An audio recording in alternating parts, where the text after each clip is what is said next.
Corona महामारी के संकट ने देश की सतही स्थिति की पोल पट्टी खोल के रख दी। विकासवाद का ढिढोरा पीटना कितना उचित था वो आज सबके सामने है। नमस्कार, मैं आशीष शुक्ला और आप देख रहे हैं हमारा YouTube channel journalist Ashish Shukla. बात चाहे स्वास्थ्य नीति करें या एजुकेशन सिस्टम की या फिर लोगों के रोजमर्रा जिंदगी की, सभी पहलुओं पर सरकारी नीतियां कहीं न कहीं फेल होती दिखी। कोरोना से न्यायपालिका भी अछूता नहीं रहा। कोरोना संकट से उभरने के लिए देश में लॉकडाउन लगाया गया। लॉकडाउन से पूरी तरीके से व्यापार प्रभावित हुआ। जो लोग जहां थे वहीं पे रुक गए। जैसा कि आप सभी जानते हैं, मजदूरों का पलायन महानगरों से गांवों की तरफ।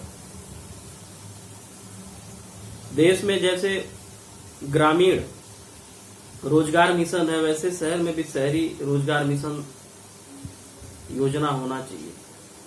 आप देखते होंगे कि शहर में पानी और मकान के लिए एक बड़ा भुगतान करना पड़ता है। बात चाहे वेतन भोगी मजदूर की हो फिर दिहाड़ी मजदूर की। ये स्थितियां सभी के सामने है और ये विकट स्थिति है।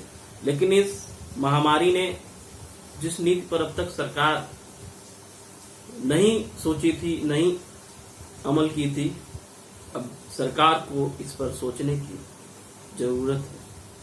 आखिर व्यापार और फैक्ट्री मालिक ये भी तो सरकार के नियंत्रण में है। अगर फैक्ट्री मालिकों ने कुछ इससे अपने अब तक के बचत के उन मजदूरों के ऊपर खर्च किए होते तो जो पलायन की स्थिति थी वो बिल्कुल रुक जाती। कल की घटना आपको याद होगी, महाराष्ट्र में लोग खुलेआम बीचों पर घूम रहे हैं। तो ऐसे में अगर आप एक महानगर के, जिसमें आप कह सकते हैं कि लोगों की भ्रांतियां हैं कि महानगर या फिर बड़े शहरों के लोगों की एजुकेशन सिस्टम या पढ़े लिखे लोग होते हैं, और आप जान रहे हैं कि WHO की जो रिपोर्ट है उसके अनुसार भी जून जुलाई में केसेस बहुत अधिक बढ़ने वाले हैं। अगर इसमें हम नहीं संभले तो करोड़ों केस तो भारत में ही रहेंगे, श्योर है। ऐसे में अगर वहां पे ऐसी घटनाएं होती हैं, कहीं ना कहीं ये चिंता का विषय है और उस राज्य सरकार की पूरी तरीके से नीतियां फेल हैं। वैसे महाराष्ट्र में खिचड़ी सरकार है, वहां पे कोई भी कार्य प्रणाली या फिर सरकार की कोई भी योजना पूरी तरीके से नीतिगत ढांचा उसका न तो जनता के हित में कभी हो सकता है न होगा। उसके पीछे कारण यह है कि जब सरकार के पास पूरी मेजोरिटी रहती है तो वो चीजें खुल के फैसला ले सकती है। इसलिए कहते हैं कि किसी भी देश या फिर राज्य में पूरी मेजोरिटी की सरकार होनी चाहिए और एक पक्ष के साथ साथ बड़ा विपक्ष की भी मौजूद स्थिति होनी चाहिए, क्योंकि पक्ष से अधिक कहीं न कहीं विपक्ष का अहम योगदान होता है लोकतंत्र में। तो महाराष्ट्र की अब स्थिति कल की है, लोग पूरा घूम टहल रहे हैं हजारों की संख्या में, क्योंकि जैसा कि आप सभी जानते हैं कि अनलॉक 1.0 चल रहा है।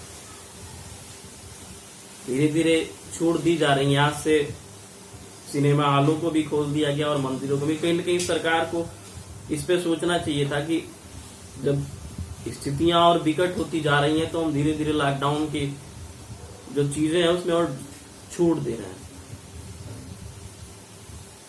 कहीं न कहीं कहते हैं कि हम अपने शत्रु को खुद अपने लिए आमंत्रित कर रहे हैं। जो चीजें जरूरी थी आप उसको खोले, ठीक है। और खबर ये भी अब आ रही है कि जो मजदूर महानगरों से गांव की तरफ गए थे वो फिर लौट रहे हैं, क्योंकि जब फैक्ट्रियां खुली तो मजदूरों की आवश्यकता होना स्वाभाविक सी बात है और बिना मजदूरों की कोई फैक्ट्री नहीं चल सकती है। और जैसा कि आप सभी जानते हैं 75% मजदूर तो जा चुके हैं हर महानगरों से, हर छोटे बड़े शहरों से। तो इस पे सरकार को एक के सामने एक ये अहम चुनौती है। कोई भी राज्य सरकार जो भी उनके वहां पे मजदूर हैं, वेतनभोगी या फिर दिहाड़ी हैं, उनके लिए ऐसी व्यवस्था की जाए, ऐसा कठोर कानून बनाया जाए कि भविष्य में ऐसी कोई महामारी सामने उपजती है तो वो जो भी फैक्ट्री मालिक हैं, जो भी व्यापारिक हैं, जिनके अंतर्गत वो काम कर रहे हैं, जिनके वहां है नियोजित हैं, तो उनकी एक जवाबदेही बने, उनका एक कर्तव्य बने और उससे वो मुकरे नहीं। बात अगर आप शिक्षा व्यवस्था की करें तो पूरी तरीके से अब एजुकेशन सिस्टम भी अब ऑनलाइन होते जा रहा है। ये एजुकेशन सिस्टम कहीं ना कहीं वैकल्पिक व्यवस्था हो सकती है आने वाले समय के लिए, क्योंकि आप देखते होंगे तमाम से विद्यालय, विश्वविद्यालय, आप करेगा ये डिग्री कॉलेजेस खुलते रहते हैं, जहाँ पे न तो उचित शिक्षण की व्यवस्था होती है न कुछ होता है। कारण कि यूनिवर्सिटियां पैसों के लालच में एफिलिएटेड कॉलेजों को मान्यता देती जाती हैं और उसका परिणाम जो ये बेरोजगारी की समस्या आती है, कहीं ना कहीं वहां से भी मूल वो भी मान सकते हैं आप, उसका भी योगदान है कि शिक्षण की जो व्यवस्था है उसमें जो कमियां हैं। अगर शिक्षा का स्तर हाई लेवल का, अच्छे क्लास का है, तो जो हमारे मानसिक अवस्था होगी वो कहीं ना कहीं काफी बेटर होगी। आज क्या है, आराम से आप कोई भी डिग्री ले सकते हैं, पैसे पे डिग्रियां बिकती हैं। स्वास्थ्य नीति की बात करें,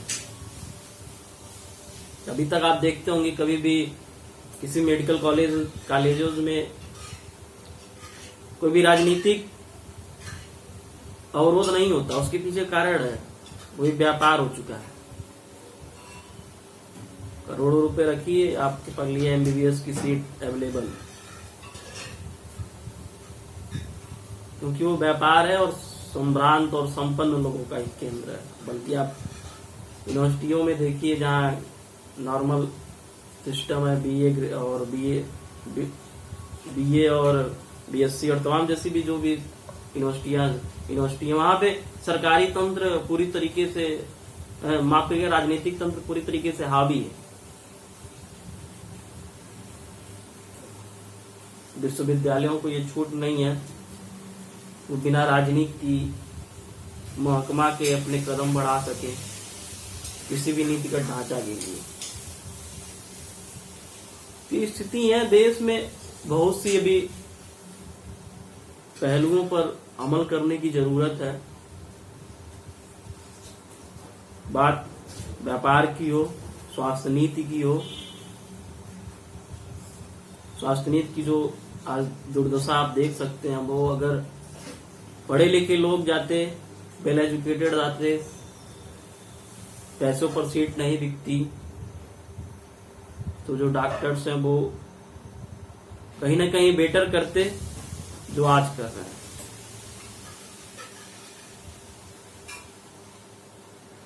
वैसे तो संपूर्ण विश्व इस महामारी से कुप्रभावित है, लेकिन हमारा प्रयास अपना यही होना चाहिए कि भविष्य के लिए कोई भी महामारी या संकट आती है तो हम उससे निपटने के लिए जो हमसे सुधर सकती है उस स्थिति को सुधारें। पहली चीज, सरकार व्यापारियों के लिए कठोर कानून बनाए, दिहाड़ी मजदूरों के लिए एजुकेशन सिस्टम, हर एजुकेशन सिस्टम की जो कमियां उसको दूर की जाए, क्योंकि अगर ऑनलाइन पढ़ाई हो सकती है तो कोई दिक्कत नहीं है। इंटरनेट आज सबके पास उपलब्ध है और जो भी चीजें हैं, जो कमियां हैं उसको दूर किया जा सकता है। पढ़ाई की व्यवस्था और अच्छी हो सकती है, जो शिक्षा की गुणवत्ता होनी चाहिए, उसमें काफी हद तक सुधार किया जा सकता है। फिर ये जो शहरी रोजगार गारंटी योजना जैसे मनरेगा गांव में चलता है, राष्ट्रीय ग्रामीण रोजगार गारंटी योजना, ये चीज शहरों में भी होनी चाहिए। तो कहीं ना कहीं हमारी जो देश की स्थिति होगी आगामी भविष्य के लिए, वो जो आज विकासवाद का ढिढोरा है, वो विकासवाद वास्तविक रूप में धरातल पर दिखेगा।